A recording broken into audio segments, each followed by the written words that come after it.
Yahoo Fantasy Baseball, Week 21. This is your Tucson Toros League Quick Take. Let's get right to it. Big upset this week. Twice as nice fell yet again for just the second time this season. Was knocked off by Koufax's Revenge, a team that sits in 10th place right now in the standings. Koufax is now on a 3-week winning streak for the second time this season and actually stays alive in the playoff hunt, sitting 10th in the standings. Thanks to a lot of other problems for some of the teams ahead of Koufax, this team still has a shot. For Twice as Nice, it's only the second loss of the season. This team has wrapped up everything, so not a big deal as far as Twice as Nice's overall performance goes, but certainly don't want to see a loss to any team this late in the season, especially to a team that's currently not over 500.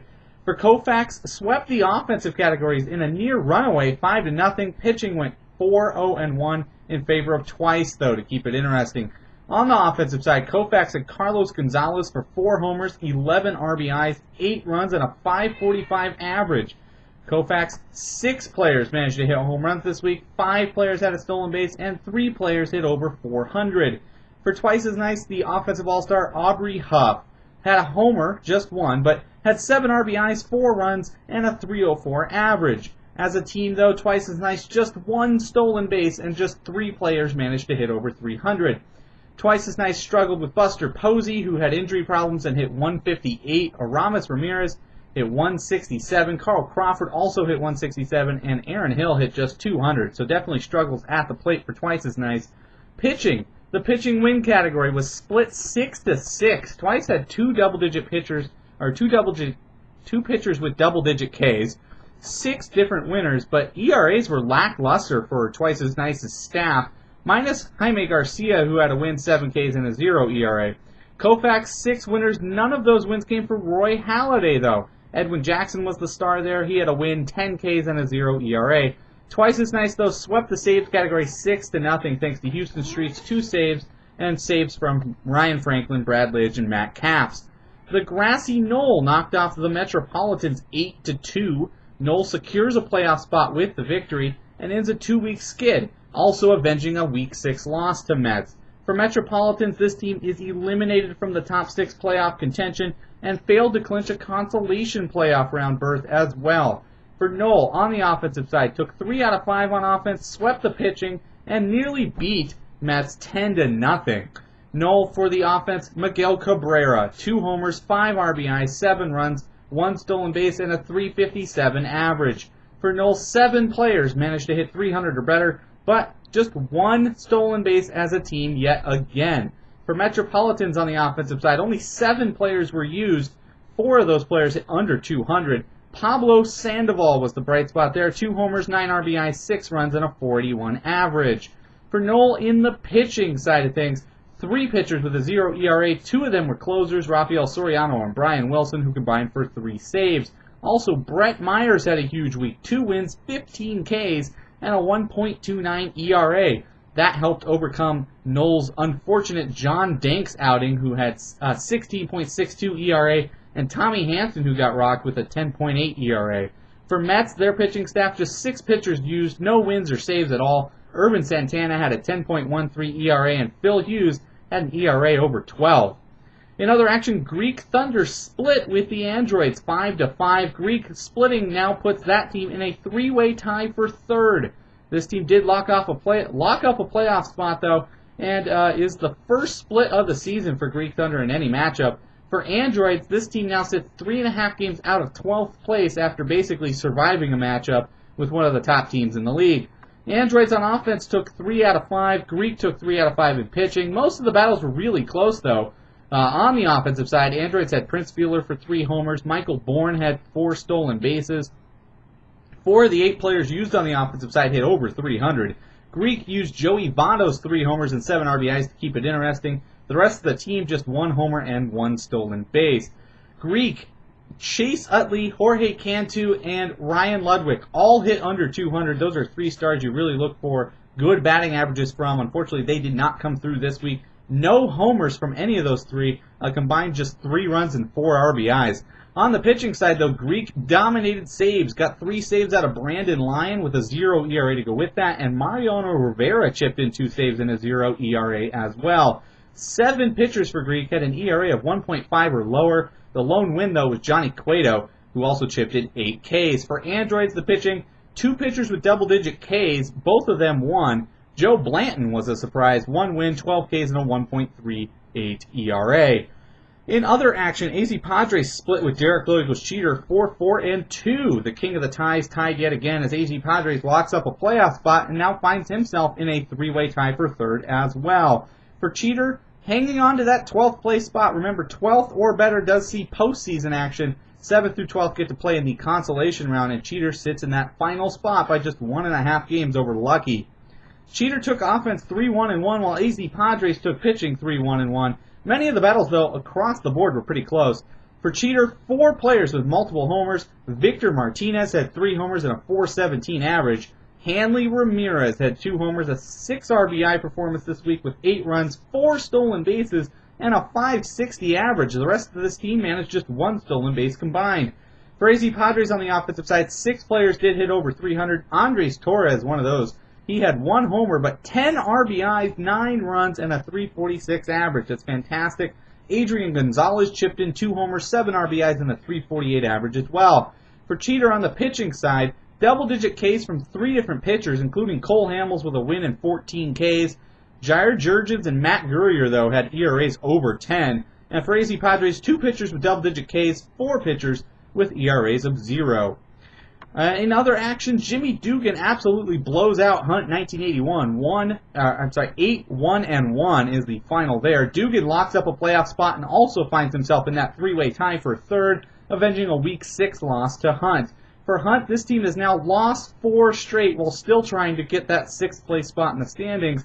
Has lost 8 categories in 3 of the last 4 weeks and is now 7th by 3.5 games. Dugan swept the offense in a rout. Absolutely ugly numbers put up by Hunt this week. Just dreadful. Took the pitching side 3-1-1. For Dugan, Jose Bautista had 4 homers, 7 RBIs, 7 runs, and a .500 average. 5 players got stolen bases. 6 players, though, hit under 200. Just 2 managed to hit over 300 for Dugan. Hunt, just 7 players were used on the offensive side. Record lows for the season in runs, homers, RBIs, and stolen bases. And this is including the All-Star week where there was only 4 days worth of games. For Dugan, 3 pitchers on the pitching side had double-digit Ks. 3 pitchers with ERAs of 10 or higher, though. The lone save, Drew Storen. Lone save for Hunt was Leo Nunez to force a tie in that category. Nunez, though, had a 21.6 ERA. Tucson's Prettiest knocks off Otis and the Drunks in a major defeat. 5-3-2 was the final there. TP avenges a Week 6 loss to Otis and stays alive in the playoff chase. Otis has now lost 3 straight weeks, backing their way into the playoffs right now, sitting 6th, 3.5 games up, with 4 teams within range with 1 week to play.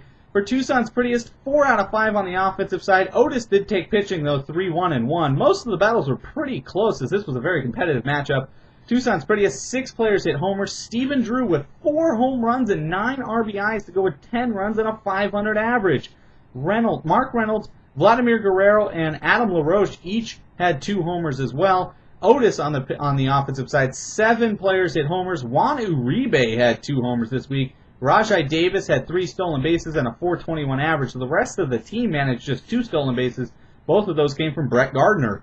On the pitching side, though, Otis was brilliant with Brandon Morrow, 21 Ks and 1 win this week with a 2.25 ERA and just a 1 whip, and Hisanori Takahashi, 1 win, 1 save, and a 0 ERA. For Tucson's Prettiest, a 0 ERA, 1 win, and 2 saves from the combined efforts of Francisco Cordero and David Ardesma, 2 people who have been very difficult to manage throughout the season. TP also got a great performance out of Matt Cain with a win and 14 Ks. Bronx Bombers knocked off Waveland and Sheffield 6-3-1 in a huge upset. Bombers is totally playing spoiler here as the dead last team is eliminated from every opportunity out there and knocks off Waveland, who is still fighting for that 6th place spot in the standings.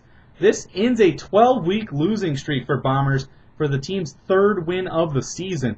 Waveland is now 32-31-7, playing basically 500 ball against the bottom 5 teams in the league, now sitting 8th, 4 games out of 6th. For Waveland, took offense 3-1-1, and then Bombers swept pitching. Very few of these battles were actually very close. Waveland on the offensive side had Albert Pujols for 3 homers, 6 RBIs, 8 runs, and a .379 average, and Carlos Lee chipped in 3 homers and 9 RBIs. But unfortunate performances from Bobby Abreu, who had an .048 average, and Miguel Olivo, who had an .091 average. Rod Barajas for Bombers was the all-star on the offense, 2 homers, 5 RBIs, a .462 average, while the rest of the team had just 2 homers combined. Also, a disappointing performance for Bombers from Derek Jeter, who had .087 in the average category this week. Bombers dominated pitching wins, though. Got 2 wins out of James Shields with 18 Ks, and 2 wins out of Rick Porcello with 8 Ks and an .064 average for the guy who just got back from AAA. Bombers' 5 of 6 pitchers used got wins. The other pitcher got 3 saves. That was Kevin Gregg. Lone win for Waveland was Felix Hernandez. Lone save was Bobby Jenks. Jose Valverde was a disaster this week with a 27 ERA. Barry Zito the same with a 15.43 ERA. The final matchup of the week, Woodallas knocked off Lucky 6-4. Woodallas keeps a slim consolation round option alive after winning this team's 4th straight week. Lucky now sits 13th, just 1.5 games out of 12th, so both these teams are looking to maybe move into that 12th spot next week. Lucky takes the offense 3-2. Woodallas took pitching 4-1. Lucky on the offensive side, all 10 players used had at least an RBI and at least a run. No player hit under 200. Woodallas is using just 6 players on offense. All of those players hit over 240. Jay Bruce 4 homers, Josh Hamilton 3 homers, and Jason Moore 2 homers to try to keep this heavily depleted team up to par. Woodallas on the pitching side, Ian Kennedy with a win and 12 Ks with a 0 ERA and a 0.43 whip. Lucky, lone win with CC Sabathia. Jonathan Papelbon chipped in 3 saves. Lucky 4 pitchers with an ERA of 0, but A.J. Burnett with a disastrous week yet again with an ERA of 21.6. This week, week 22, this is the final week of the regular season for everybody in the Tucson Toros League. 2nd through 5th, that's Knoll, Dugan, AC Padres, and Greek, are separated by just 3.5 games, as every spot basically in the playoffs, except for 1 and 6, is still up for grabs. A lot can still happen. Playoff seeding is going to mean everything. 3rd through 5th, that's Dugan, AC Padres, and Greek. They're tied for 3rd right now. 6th and 7th, that's Otis holding that last playoff spot. Hunt trying to get back in, separated by just 3.5 games. 6th through 10th, that's Otis, Hunt, Waveland, Tucson's Prettiest, and Koufax are separated by just 6 games in the standings. And keep in mind, Otis is playing Koufax this week, so a huge matchup there. 12th and 13th, that's that final postseason spot. Cheater and Lucky, separated by just a game and a half. And 12th through 15th, that's Cheater, Lucky, Androids, and Woodallas. These are teams that have not been competitive all season, are separated by just 7 games with a week left to play, so anything can happen at the bottom of the standings, trying to get into that consolation playoff as well. Your matchups for this final week of the season, the top 2 teams in the league are going to play each other twice as nights versus the Grassy Knoll. This is huge for the teams tied for 3rd, because if Knoll struggles against the top team in the league, these teams still have a shot at moving from 3rd to 2nd and possibly getting a first-round bye. One of the teams doing that, Jimmy Dugan, going to be taking on the worst team in the league, so a very favorable matchup for Dugan, taking on Bronx Bombers, who is out of everything. AZ Padres is 4th and is going to have to take on Tucson's Prettiest, who still has a shot at the postseason. Greek Thunder sits 5th right now in that 3-way tie for 3rd, going to be taking on the Metropolitans. Mets is still trying to make sure they even make the postseason. Otis holds down that final playoff spot, is going to be taking on the last team that still has a shot, and that's Koufax's Revenge in a huge matchup. Hunt 1981 is 7th in the standings right now, going to try to move into the top 6 by taking on the Androids, who still has a shot at 12th. Waveland and Sheffield has an outside shot at getting into 6th as well, is going to be taking on 15th place Woodallas, so a very favorable matchup for Waveland as well, as long as that team does not play 500 ball again. And in the final matchup of the week, Derek Loical's Cheater takes on Lucky in literally the battle for 12th. Unless there is a huge comeback from behind them in the standings, this matchup will decide who gets that 12th spot. So, there's a lot that can still happen. Hope to see everybody back next week for the final review, the Week 22 recap, before we set the table for the postseason in the Tucson Toros League.